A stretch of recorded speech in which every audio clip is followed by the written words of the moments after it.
Italiano, va bene, va bene. But it's international press, facciamo tutto.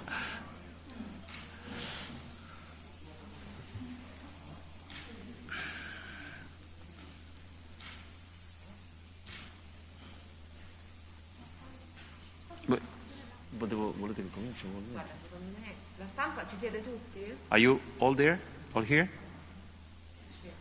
I don't know, if you want to get started, I don't want to be respectless to the colleagues. You are also waiting since a long time, I think.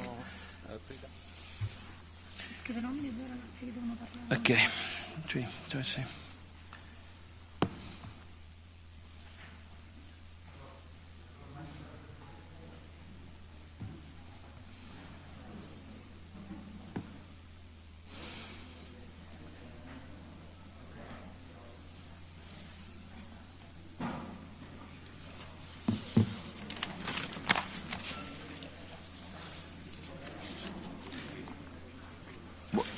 Non ho capito.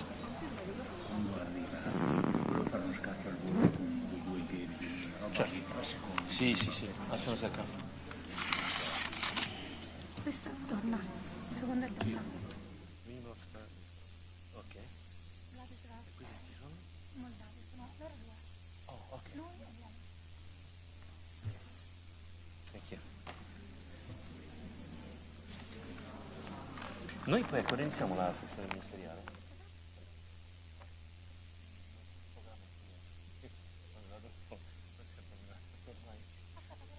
No, dai, lei. No, vuoi. Sì. Hey, hello, Kai. Hey, welcome. No, take this is better this year. Let's have a picture together. We can. Vediamo le mani. Great job. Yes.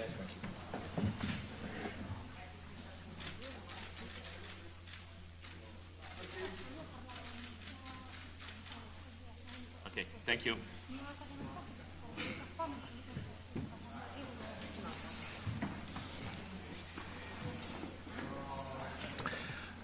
All right, I think we can start. We are here.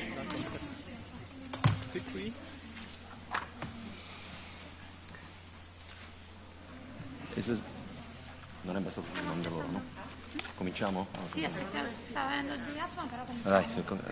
Dai, cominciano con le domande, no? Sì. No, cominci tu. Ok, all right. Ok. Saluti, poi la parola short, Sì. I due ragazzi salutano e poi le domande alla fine. Okay. Okay, look, I make a short introduction, where we are, what we did, and then give you the floor, and then we answer all the questions. I think there are 2 delegates also that are booked. Okay, so these 3 days almost, were absolutely inspiring. Oh, Jaya is coming. Just take a seat.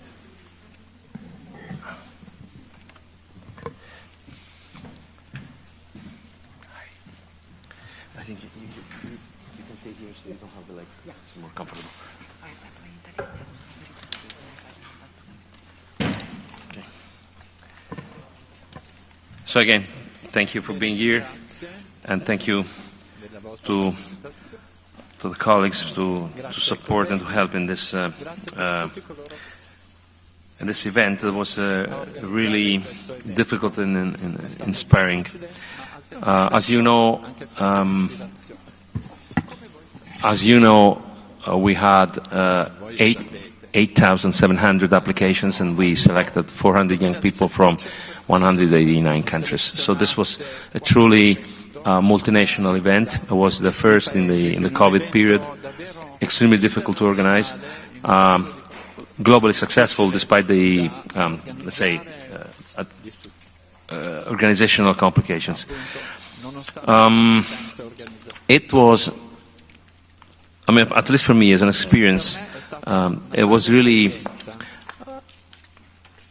difficult to face what's going on in the planet in 24 hours, having the people in front. G20 countries are discussing climate change primarily as a a transition in the manufacturing, in the mobility, and the social behaviors, strictly connected to primary energy production, the way we move, the way we produce. There are differences, but those differences are not so big. And in the end of the day, we can sort of speak a common language with a common strategy. Decarbonizing, electrification, increasing substantially the renewable energy part in the energy mix. And then we might discuss whether we want to have continuity by using gas or by using accumulators, maybe selecting the different renewable energies. I thought this was a terribly difficult issue because, I'm a physicist in background. I was a scientist till 7 months ago. So when I started my job as a minister of the ecological transition, actually I had the impression to face a gigantic technological problem, how to change the way our, let's say, rich society are working. And I started making all the calculations, the energy we pump, how do we ensure continuity, the stuff you have heard a lot of times. But then the more I was drilling down, the more I realized that maybe the biggest problem at the moment, or one of the biggest problems, is the global inequality. And in these 2 days, we have seen so much and so many global inequalities. We have seen so many problems that really I started having a doubt: is the ecological transition, the energy transition, a unique phenomenon, or really the definition changed depending on local circumstances? Of course, I knew realistically this should have been dependent on local circumstances, but you really have to go close and talk to the people and see how the local circumstances are different. So what came out today, there's a global inequality problem, a global justice problem that is hindering, kind of masking the climatic problem itself. Young people today have shown pictures, say, look, my grandma is cooking but burning whatever she has in the rubbish, and she experiences in-house pollution, whereas we are preoccupied by the outside pollution. And maybe they have to queue, the Lebanon girl said, the representative said, we have to queue 3 hours to fill the car. So this is amazingly different from what we have in mind from the G7, G20 perspective about the energy transition, the ecological transition. So this kind of stimulus we had today should force us to be more open. We need much more lateral thinking to face this ecological transition that we promised for the decarbonization. So let's see what we did. We organized 4 tables about the external stakeholder, about education, ambitions of the young people. The 4 tables produced 4 documents that were unified. So they approved yesterday unanimously all the key messages, approximately 20 key messages, and we are committed to forward those key messages to the COP26. And the presence of Alok Sharma clearly shows that we're doing this for real.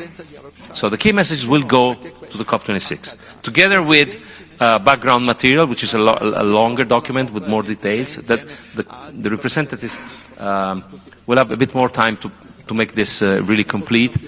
But what is binding are the key messages. Okay, those are delivered. Good. Then there was a very strong request, super strong request, by the youth to be represented in the decision-making tables, in the decision-making events. I mean, their argument is very simple. We're going to be those who will be paying or will be undergoing the consequences of our mistakes now. So we want to be sure that we can contribute to the decision-making process. So there were many discussions. I think I can safely say, even though we still have to put these things written, that this will not be the last Youth for Climate event. Will be the first, possibly of a periodic series that will be hooked, will be following the COP 26, 27, the COP N, because we need to create a story, the story of the young people that are getting together before the COP, so creating an opinion, creating a pressure, a sort of movement. Third issue, we have to find a way to realize teams of representatives of the youth constituencies, I mean, kind of youngster representatives that can participate in the decision-making process. We got this commitment. We said, we will do this. Now we're going to discuss this in the next few weeks. You know, if I said this myself, would have been not strong enough. But Alok is here. Of course, we were in contact, and we wanted this pre-COP experiment, the Youth for Climate, really to be something new. The young people are accusing us. It's the usual stuff. You always promise, you always come with a written speech. I don't have any written speech. This is just handmade in real time. But they accuse us to repeat promises that will never come true. But I think today and yesterday and before yesterday, we gave an indication. We were completely greenfield when they started talking, and a lot of the proposals, ideas, provocations were received, elaborated, and now they are in what I'm telling you. Of course, there is room to do by far more. It's the first time we get all the young people together. We will do more, but I think this is really a milestone. Which are the key points where we have to work in the COP26, but outside the COP26, we have to work every day? Education, because it was raised the problem with education. I mean, we need a sort of global education towards the climatic change, towards the ecological transition. And of course, this cannot be just a school course. It would be different from country to country. So we need to think much bigger. We need to think kind of out of the box. But education has been pointed out by everybody. Financial aid, it's another super big problem. There is a major problem of infrastructure. You don't have electricity. There's 3 billion people having little access to clean fuel for cooking, and 1 billion people having no access, or around 1 billion, no access to electricity. How can we talk to these people in terms of decarbonization, hydrogen, renewable sources? I mean, we have a debt there. We have to infrastructure those countries. So financial aid means reducing the energy divide, the digital divide, the infrastructure divide. But also financial aid means reducing the gender divide, even the intergenerational divide. So this is something we have to think about. Of course, you've heard about the famous 100 billions. Alok, you were maybe in this circus before me, but I know that the 100 billions are promised since a long time.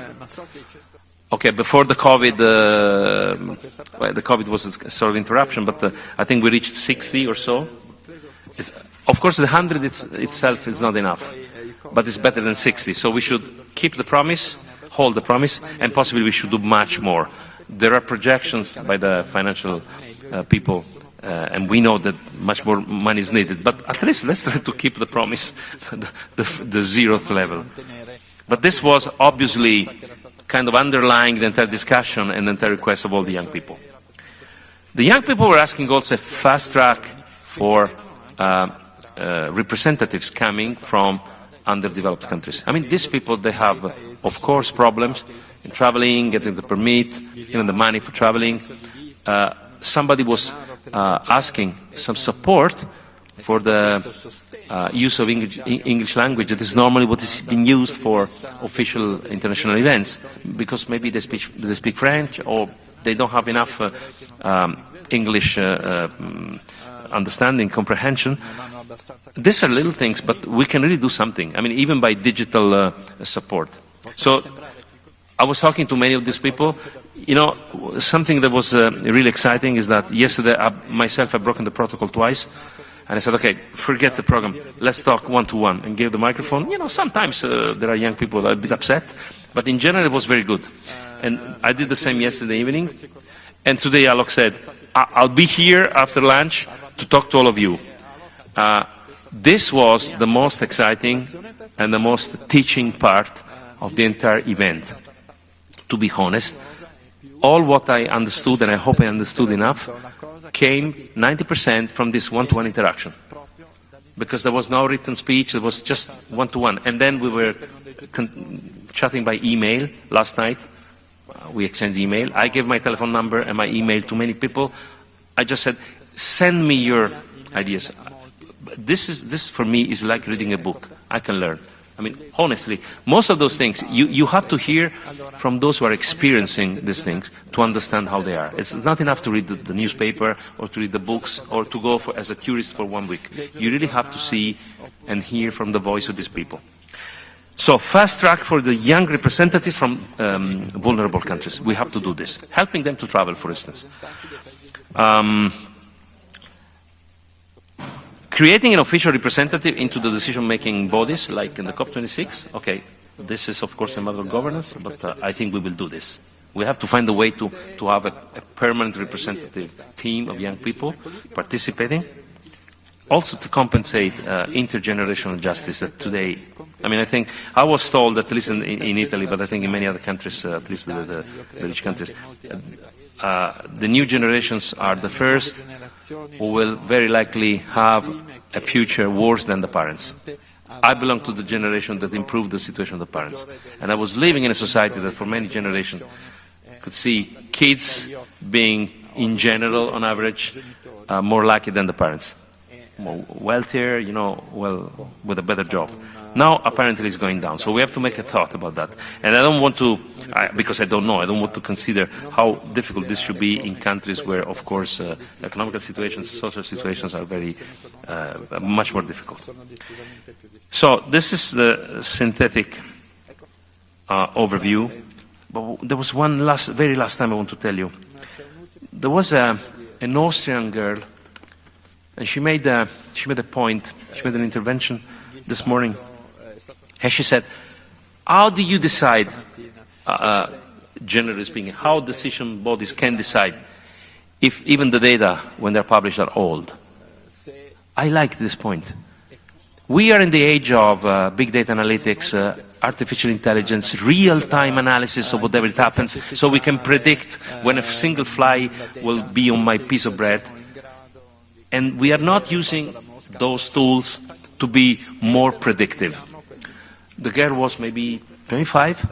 She, as far as I understood, she has a startup. I could just talk 20 seconds while I was on the stage. But those are the bright ideas that are coming, and somehow also the provocations that are coming, and then we should adopt. We should think over. So as you see,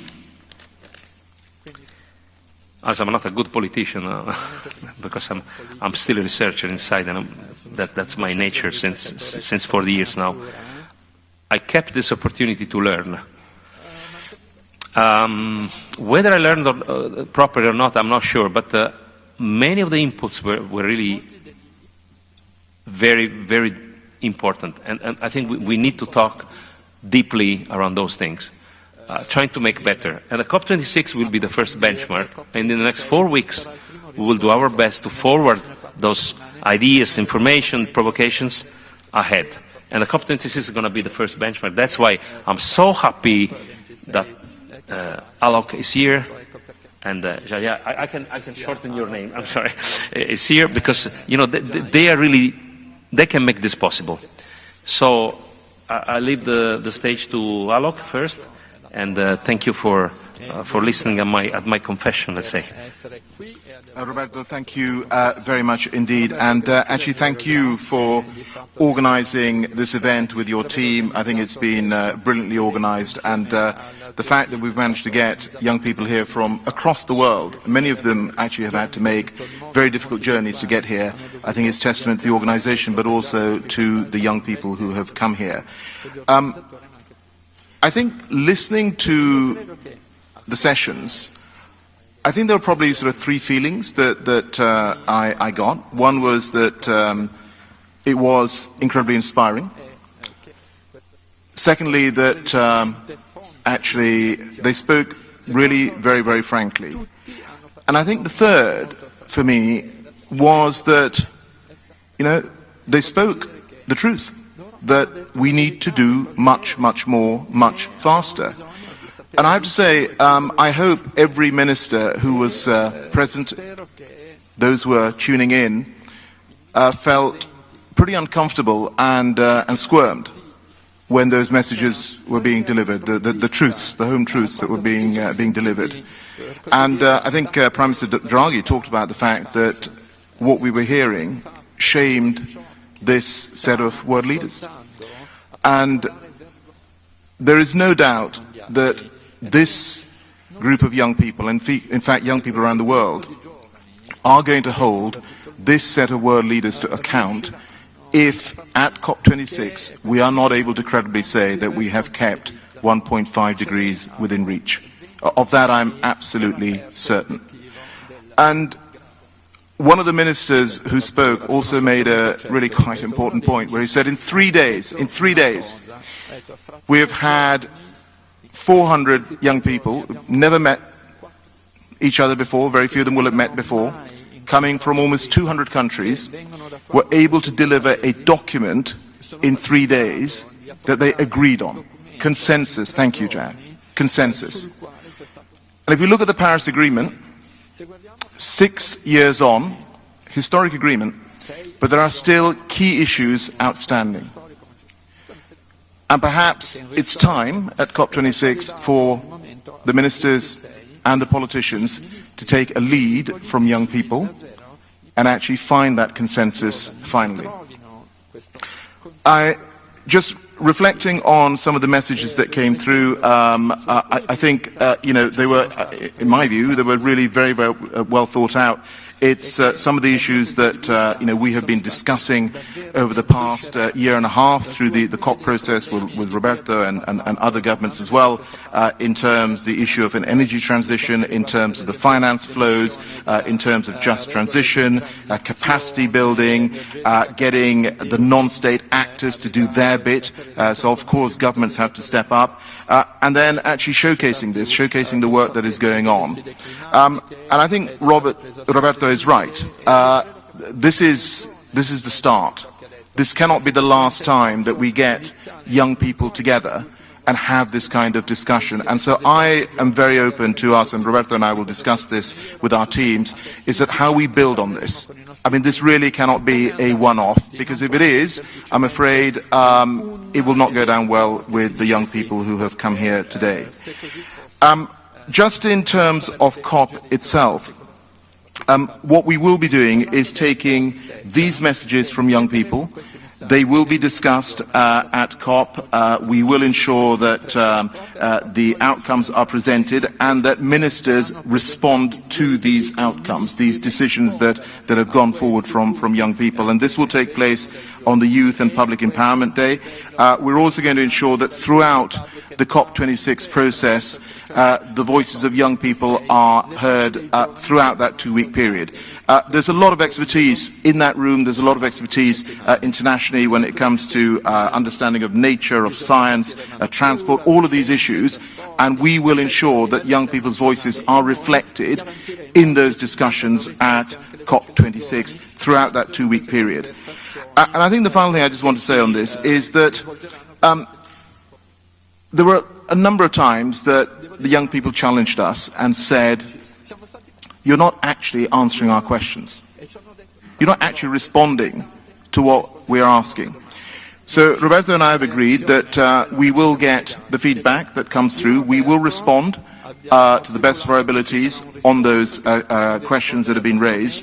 But actually, this is a question for every government. It's not just a question of Italy and the UK. Yes, we are together partnering and leading on organising COP26, but this is for every government. And I think that was very clear in terms of the response that young people require. Yes, it's an international response, but it's also a response that has to be delivered by individual governments in their home nations as well. And so I just want to end with saying that, yes, we have more work to do in terms of the NDCs, the 2030 emission reduction targets, the net zero targets, the finance. We're going to have a lot of discussions, Roberto and I, in the pre-COP now with ministerial colleagues on some of those outstanding issues in the Paris rule book. And I hope the one thing that we will always have ringing in our ears is the voices of the young people that we've heard over these last few days. And I think if we keep those voices at the front of our minds, I do think we will have an opportunity to come to consensus together. But at the end of the day, it is on this generation of leaders, it is on us, it is on the people who are on the stage sitting there. I know, Ajay, you said you're putting it on the young people to tell us what to do. Of course, we have to do our bit, but as I said, this goes back to us working together, and that's what I want to see coming out of this meeting. Thank you. Would you like me to go? Thank you very much. Thank you for this opportunity, and very happy to be here also on behalf of the UN Secretary General Antonio Guterres. My boss, I give his greetings and thanks for also inviting the Secretary General himself to present a message today to the young people who are present here. My name is Jatma Vikramanayake. I am the United Nations Secretary General's Envoy on Youth. I work as an advisor and a representative to the UN Secretary General on matters related to young people. So, of course, the climate action agenda is very high on my priorities, and we do work with many youth constituencies around the world to make sure that there is constructive dialogue between young people and policymakers at international, regional and national levels. I want to summarize some of the key things that I learned during this process as well, just like Minister Chingalani and Mr. Alok Sharma. First for me is really the gratitude for Italy for convening this gathering. I know that it's been said many times, but I think we should all acknowledge that it is not easy to organize a meeting of this scale during a global pandemic. Usually young people also face a lot of challenges when it comes to accessing visas to European countries, but Italy had really done an impressive job when it comes to working their embassies in countries to also secure that their participation is supported both politically and financially. I know that this required a lot of work and a lot of resources, Minister, so I'm very grateful for this space that Italy created, an equal opportunity that you created for young people, not just from who can afford to be here, but for everyone to be here. And secondly, I also want to thank both of you for being here and for listening to young people.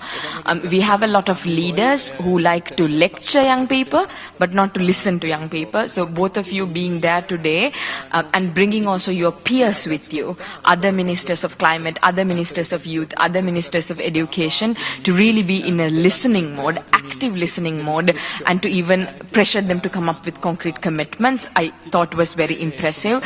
Working at the United Nations, I know that usually ministers don't come for meetings unless they have a speaking opportunity, but today I was truly impressed to see a large number of ministers and high-level government representatives sitting and listening and taking notes from what young people have to say. So I thank you for creating this space and also pushing your peers as well to be respective of the contributions of young people.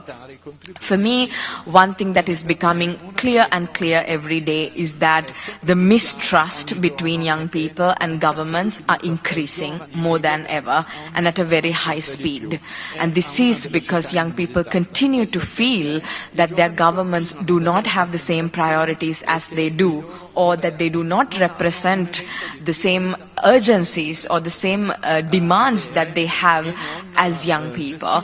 Particularly on the climate crisis, there's a lot of frustration among young people around the world, a lot of anxiety that also contributes to mental health challenges among young people around the world. So I think we have to really understand why young people are behaving the way they are behaving. They're frustrated, they're tired of, as Greta said, blah, blah, blah, and a lot of talking, but little action.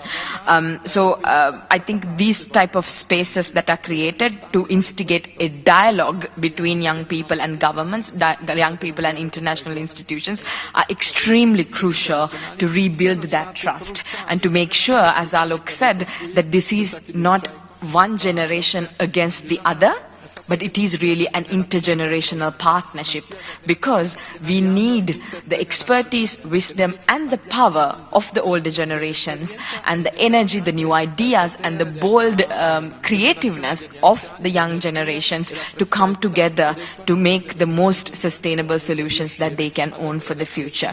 The second point as to why it is important to have events like Youth for Climate, where you create spaces for young people to come together, is we also live in an unprecedented moment in history where half of the world's population is under the age of 30. We live in a time in history where our world has not been this young ever before. 50% of the population of our world right now is under the age of 30, and more than 90% of these young people live in developing and least developed countries, those who are most affected by the climate crisis. So you cannot leave the voices of 50% of the global population behind when you make important decisions about our own future. So I think this has been very clear as to why young people need to be included in these discussions. Now, thirdly, I want to say that it's very important, as the Minister said, that these conversations do not stop here today. We often see when hosts are interested in making non-state actors inclusive or included, they create this type of opportunities. Italy has been very open in saying we want to bring in youth voices, and Alok has been saying he wants this COP to be the most inclusive COP ever, and he will bring diverse voices. And we just don't want this to be, because Italy had a good minister or this COP had a good president. We want this to be systematic. We want these voices to be institutionalized, for people to be able to have a continuous voice in making sure that their recommendations and their proposals are followed through, and also be a part of the implementation and be a part of the accountability. So young people are not only just asking to be heard before governments go to the negotiations, they also want to play a part as equal partners in implementing those solutions and being a part of the monitoring and evaluation as well.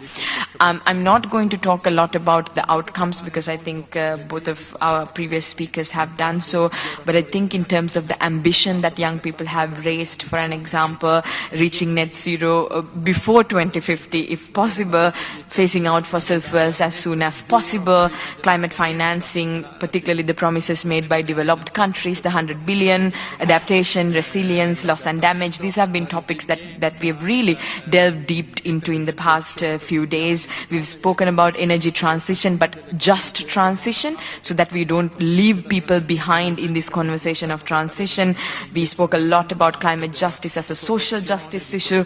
We spoke a lot about climate education being mandatory in educational curriculums. And then we, of course, spoke about the representation of young people in climate decision-making processes at the international level and at the national level. And I want to stop by saying Italy has created this space for Youth for Climate. The COP26 team will continue to create spaces for young people to participate in this COP. But the most important climate action really happens at the national level. And I think there is really no point if the only time young people get to meet their ministers is at the pre-COP or the COP. Ministers need to work with the young people in their countries when they design their national determined contributions, when they determine the national policies and programs for climate action in the country level. So really my plea to everyone who is here, and particularly the ministers, is it's good that you're here, that you listen to young people here, but the real work starts when you go back home. Make sure you listen to young people in your countries, in your communities, and integrate them in the national level and local level climate policy making and implementation. I'll stop here. Thank you.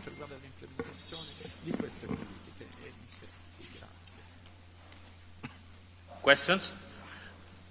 Do you want to give the floor to the two young people? We have this. Yeah, we give the floor to the two young representatives. Yeah. Okay. So we have two young representatives. I think they're supposed to have something, and then it's on the podium, and then it will be open for questions by everybody.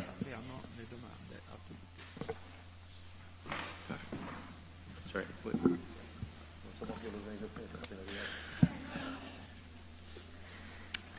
Your Excellencies, dear organizers, dear representatives of the press, I am Vladislav Kaim.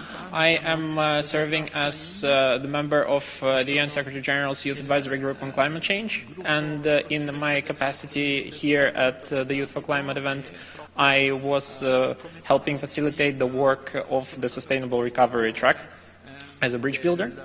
I would like to begin my remarks, first of all, with a gratitude towards the Italian government, the Office of the Secretary General's Envoy on Youth, and to the UK for assuring that so soon after the worst of the pandemic has subsided in most of the regions of the world, we were able to meet in person, because in-person contacts are crucial for substantive and productive work of climate activists all around the world. There was a lot told about the outcomes, of course, so I would not repeat on that part. There was a lot told about the hope and desire to continue the work that has been started. I would also like, in my intervention, to touch upon the lessons that we learned through our collective work and engagement at this conference so far. First of all, we learned how much proactive our colleagues are in our engagement, and how they are passionate and at the same time efficient in their desire to assure equality of regional perspectives presented in the outcome documents. And here I would like to especially thank the colleagues from the Global South, particularly from the African region, who against many odds were trying to make sure that their perspective was assured to be present, as well as to those of the delegates who, for different reasons, were unable to participate in person and participated virtually. Unfortunately, so are the circumstances, and their potential, unfortunately, has not been used to the full, but they gave absolute best, their absolute best, and for that, I'm so thankful to them. There was a lot said by Your Excellencies about the work that is about to start from here and the desire for common work. I would like to point your attention to the fact that indeed, from your standpoint, from your point of view, perhaps this is a start, but for us, the Youth for Climate is part of a continuous process of youth, voluntary, substantive youth engagement that has not stopped even during the pandemic. And thus, it is extremely important that in our further efforts, in the run-up to COP and after, we, as a high-level official told me yesterday, assure a unity of purpose when it comes to youth engagement, in as that we also use the existing instruments of youth engagement in a coherent way, together with what has been achieved and is about to be achieved after the Youth for Climate. And here I'm particularly referring to the 16th Conference of Youth that will start its proceedings right before the COP. I would like to conclude my remarks with saying that this experience, again, first after the pandemic, has revealed to us that the systemic inequalities that our colleagues are facing in their day-to-day activity, even when they are brought under one roof, they do not disappear just like that. It requires systemic work, and it requires the senior policymakers meeting us halfway, and I can assure you that on our side, on the youth side, we have gone more than halfway, and we are already on this road, not just as activists, not just as people who by virtue of our age can speak for ourselves, but as experienced professionals, as experts, as people who know how to put their insights into real action and into real policy points. Thank you.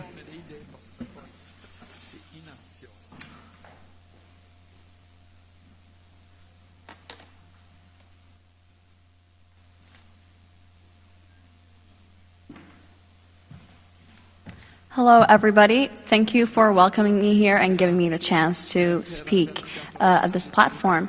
This is actually my first time speaking at an international conference, and I'm very excited.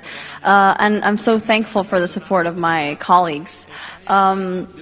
I just wanted to say that thank you, Minister Cingolani, Ms. Jayathma, and Mr. Alex Sharma for highlighting truly highlighting an encompassing view of our needs and our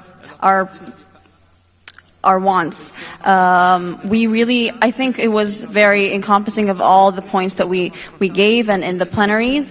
I think that this Youth for Climate event was such a great opportunity for so many people and so many underrepresented people. For example, I am the delegate of Iraq, and I found it that many people from Middle Eastern countries, South Asian countries, and the Caribbean and South America are so underrepresented in this movement. And I think this event really, really gave us a new chance and for hope and for representing our countries, representing our youth, the youth of our countries, and bring our thoughts and talents to the spotlight. I really hope that in the next COP35 that we will be working on maintaining the sustainable solutions that we would have implemented, and that in the next 10 years we would really have done something meaningful and a meaningful change. I think a lot of the time ministers and politicians are often demonized in the media for being corrupt or for not wanting to help out. And from what I've seen today, it has been very inspirational, and I truly think that we feel your support, and I hope that we can trust you all to really get our message across to COP26, and for our proposals to be taken seriously, for youth to be taken seriously, and for us to have a seat at the table with you all. So thank you very much for giving us this opportunity. Reem Al-Safar from Iraq. It's my mistake. I didn't introduce the two speakers. Vladislav Kaim from Moldavia and Reem Al-Safar from Iraq. Now it's open for question, and if you want to ask your questions, we're happy to answer. No, ne abbiamo prenotati. Okay. We have Aska, Kiko. You have the microphone. Microphone is there. La farò in italiano, mi perdoni Ministro, ma è una domanda per lei. Volevo chiederle, ha parlato di paesi vulnerabili prima. Secondo lei le democrazie sono più pronte rispetto ai paesi che non lo sono ad affrontare la transizione energetica? So the question is whether democracies are best ready, more ready to face the ecological transition compared to less democratic countries. It's a difficult question, una domanda molto difficile per ovvi motivi. Non credo ci siano risposte. I don't believe we General answer. From case to case, da caso a caso, dobbiamo vedere, bisogna analizzare. In generale credo che nelle democrazie, soprattutto in general, I believe that in democracies, especially in those countries with good economies and less inequalities, it is easier to have measures. Rather wealthy, with less inequalities, it should be easier to have resources and infrastructure to face the climate change. But this is a very general point of view. I mean, it's a very general statement. Dopodiché la geografia è molto complessa. This geography is very complex. I don't think I can answer yes or no. We should go case by case. Dovremmo analizzare I casi individualmente. Channel 4.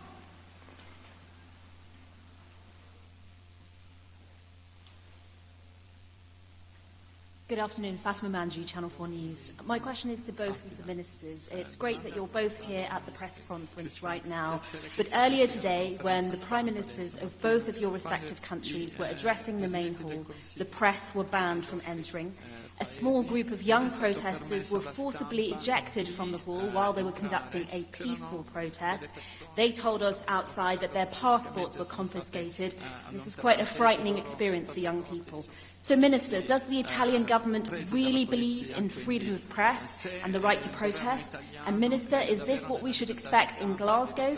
Do you only want to listen to young people who smile and take selfies with you? Okay, I answer the question. I don't know much more than you know because, as you have seen, I've been on the stage all the time. As far as I know, this was the safety system of the president, so it might have somewhat higher requisites of safety. I don't think anything happened later, so I think that this is over. I think asking whether this is what we want to see, well, no, I don't want to see anything like an unplanned protest where we are talking. We were 3 days together. This was totally unexpected. I don't want to see any act of repression. I don't want to see anything like that, of course. I mean, I could say, what kind of question is this, and what kind of answer is mine?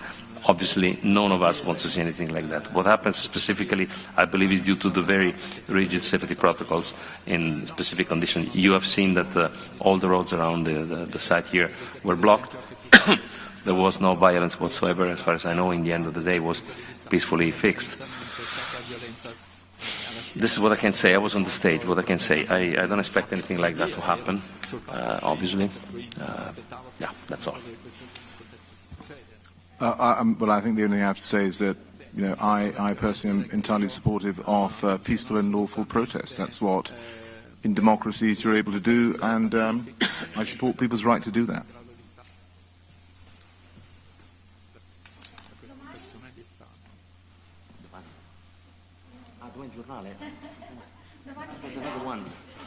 Sorry. Domani meets tomorrow, and I said, why? There's another one tomorrow. Yeah, we had a very bad name. Hi, I'm Lorenzo from Domani. I have two very fast questions about the document the young people discussed today. The first question is, they asked you to scale up the financial support for other countries. So I want to ask you, Minister Cingolani, how much money Italy will put in the help of other countries about the political transition? The second question I want to ask you, very fast I promise, is the most disruptive proposal they did, I think, in my opinion, is to phase out from fossil fuel until 2030. Do you think this is possible in Italy? Thank you. Okay, thank you. Both very, very interesting. The first one, Italy at the moment is globally putting 460 million contribution for the underdeveloped countries. This is under different channels, but globally.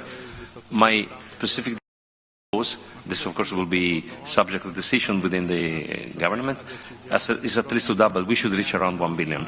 This can be done in many ways, including, you know, investment funds, but for sure we have to double, because I think this is, I mean, it's even not enough. That has to be clear, but we have to do it. Second, about the proposals. The most disruptive, well, look, I think the most disruptive point here was that we agreed we have to make a periodic appointment every year, and we have to bring those key messages into the COP26 or any other decision-making table. To me, this was really the most exciting. Concerning the 2030 phase-out of the fossil fuel, this is highly desirable. I mean, I can tell you for Italy, I think you know, I'm at the plan to transform 72% of our electricity by 2030 into renewable electricity. Today we're around 27 or so. So it's really quite a challenge. It means installing 70 gigawatt of power station, a renewable power station in the next 9 years. That means 8 gigawatt every year, which is 10 times more than what we do now. It's a big challenge. You know what is my point? The more we do renewable, the more we need to stabilize the network, because the grid has to be smarter and smarter, and those sources are not controllable, as you know. So the dream, the wish is that in the meantime, for instance, accumulation technology, so that doesn't need any other fossil fuel to be burned, grow and become cheap enough and reliable enough to guarantee, to ensure stability of the network. That would be ideal. So my answer would be yes, we can make it. I mean, maybe not 100%, but 80, 90% we can do it. Because in the end of the day, if you produce everything by renewable energies and you ensure the continuity by accumulators, in principle, you don't need to burn any fossil fuel anymore. Now, whether the accumulator will become that solid, that cheap, and whether our electricity consumption will grow with that rate, or maybe we start growing like crazy for reasons that I ignore now. Those are numbers that we have to watch, monitor continuously. And obviously, right now, if you ask me in this moment, well, it's hard to get rid of the gas now because you need to give continuity. But we are really rushing, trying to transform the primary energy generation. And of course, you understand that if we increase the offer of green energy, immediately the demand of green energy will grow. So electric mobility, hard-to-abate sector in the manufacturing that are transformed into, let's say, gas-driven, hydrogen-driven, or electricity-driven. So I would say good hope, a lot of work to be done, and let's see what technology will provide. I hope I answered. This is, okay. I don't know what is the agreement. France Press and Channel News and Stop, sorry. France Press, please. Okay. Sì, due domande. We have two questions. We have now the ministerial starting, so we're late. Sorry, France Press? Okay. Yeah. Hi, I'm Elie Bottolier from AFP News Agency.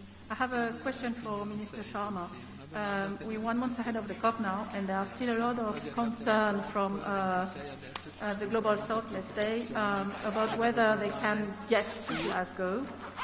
We see that for the pre-COP here, some of the delegates from the least developed countries could not make it. So despite your assurance that for access to the vaccine and for funding the quarantine hotel, there are still some concern that many of the South representatives won't be able to come to Glasgow. So can you tell us how you can make any more progress to make sure that the COP will be inclusive? Thank you. Great, thank you for that question. And look, I mean, I've said right from the start of this whole process that we want this to be the most inclusive COP ever. And that doesn't change because we are faced with the challenge of COVID. One of the asks, as you know, earlier this year was ensuring that we were able to get vaccines to accredited delegates who wouldn't have been able to get vaccinated in their home nations. So in June, at the G7, Prime Minister Johnson announced that offer. We opened the offer, and we've had people applying for that. We're working with the United Nations to ensure that those delegates that are not able to get vaccinated in their home nations are able to get vaccinated through our program, and I feel confident that that will be the case. The other issue that was raised was, again, it is the case that we are requiring anyone who comes from what we class as red list as part of our traffic light system of seeing where countries are.